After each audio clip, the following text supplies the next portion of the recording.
കലാമൂല്യങ്ങൾ കൊണ്ടും വാണിജ്യ മൂല്യം കൊണ്ടും ഇന്ത്യൻ സിനിമയിൽ മുൻപന്തിയിൽ നിൽക്കുന്ന മലയാള സിനിമയുടെ ചരിത്രത്തിലെ നിർണായകമായ ഒരു ചുവടുവെപ്പാണ് കേരള ഫിലിം പോളിസി കോൺക്ലേവ്. സമഗ്രവും പുരോഗമനപരവുമായ ഒരു ചലച്ചിത്ര നയത്തിന് തുടക്കമിടാനാണ് ഇവിടെ നമ്മൾ ഈ കോൺക്ലേവ് സംഘടിപ്പിച്ചിട്ടുള്ളത്. മലയാള സിനിമയുടെ ഭാവി രൂപപ്പെടുത്തുന്ന ദീർഘവീക്ഷണ സ്വഭാവമുള്ള ഒരു നയരേഖയ്ക്കാണ് സർക്കാർ ഇവിടെ രൂപം നൽകാൻ പോകുന്നത്. അതിനായി നടത്തി വരുന്ന ശ്രമങ്ങളിൽ ഏറ്റവും പ്രധാനമാണ് ഈ കോൺക്ലേവ്. കേരളത്തെ ഇന്ത്യയിലെ ഏറ്റവും മികച്ച സിനിമാ സൗഹൃദ സംസ്ഥാനമാക്കുക എന്നതാണ് ഇതുവഴി കേരള സർക്കാർ ലക്ഷ്യമിടുന്നത്.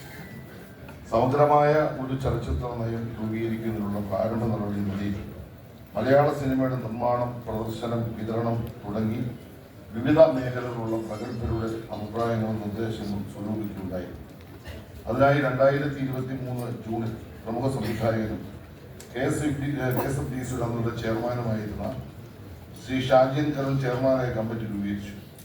ഈ കമ്മിറ്റി 2024 നവംബർ വരെയുള്ള ഒരു വർഷക്കാലയളവിൽ 75ഓളം സംഘടനകളുമായി 20 ഘട്ടങ്ങളിൽ ചർച്ച നടത്തുകയും 500-ൽ പരം വ്യക്തികളുമായി മുഖാമുഖം നടത്തുകയും ചെയ്തു. ചലച്ചിത്ര നയം രൂപീകരിക്കാൻ സാംസ്കാരിക വകുപ്പ് തീരുമാനിച്ച ഘട്ടം മുതൽ ഷാജിയൻ കരുൺ ഈ ദൗത്യത്തിൽ ഉചിതമായ മാർഗനിർദ്ദേശം നൽകി മുൻപന്തിയിലുണ്ടായിരുന്നു. അസുഖം ശരീരത്തെ തളർത്തിയിട്ടും ഏറ്റെടുത്ത ദൗത്യത്തിൽ നിന്ന് ഒരു ചുവട് പോലും പിന്നോട്ട് മാറാതെ എല്ലാ യോഗങ്ങളിലും അദ്ദേഹം സജീവമായി പങ്കെടുത്തത്. ഈ കഴിഞ്ഞ ഏപ്രിൽ 20-ന് അദ്ദേഹത്തെ നമുക്ക് നഷ്ടമായി. മലയാള സിനിമയുടെ വികസനത്തിനായുള്ള സർക്കാർ സംരംഭങ്ങളിൽ ഒരു മാർഗദീപമായി മുന്നിലുണ്ടായിരുന്ന അദ്ദേഹത്തെ ഈ അവസരത്തിൽ ഞാൻ നന്ദിപൂർവ്വം സ്മരിക്കുന്നു, ആദരാഞ്ജലിയാണ്.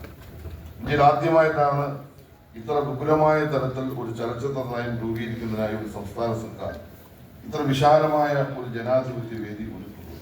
ഈ 2 ദിവസങ്ങളിലായി ചലച്ചിത്ര മേഖലയോട് ബന്ധപ്പെട്ട 10 പ്രധാന വിഷയങ്ങളിലാണ് ഇവിടെ ചർച്ച നടക്കുന്നത്. 3 ഉപവിഷയങ്ങളുള്ള പാനൽ ചർച്ചകൾ ഇതിന്റെ ഭാഗമായി നടക്കും.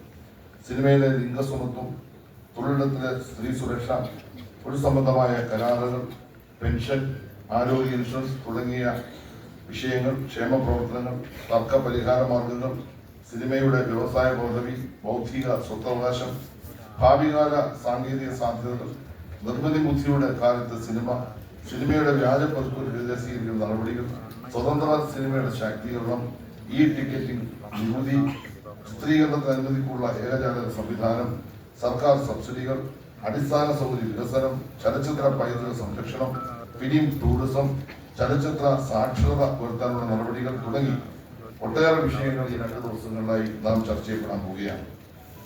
ഇന്ത്യൻ സിനിമയിലെ പ്രമുഖരായ വ്യക്തികളാണ് മലയാളത്തിന്റെ ചലച്ചിത്ര നയം രൂപീകരിക്കാൻ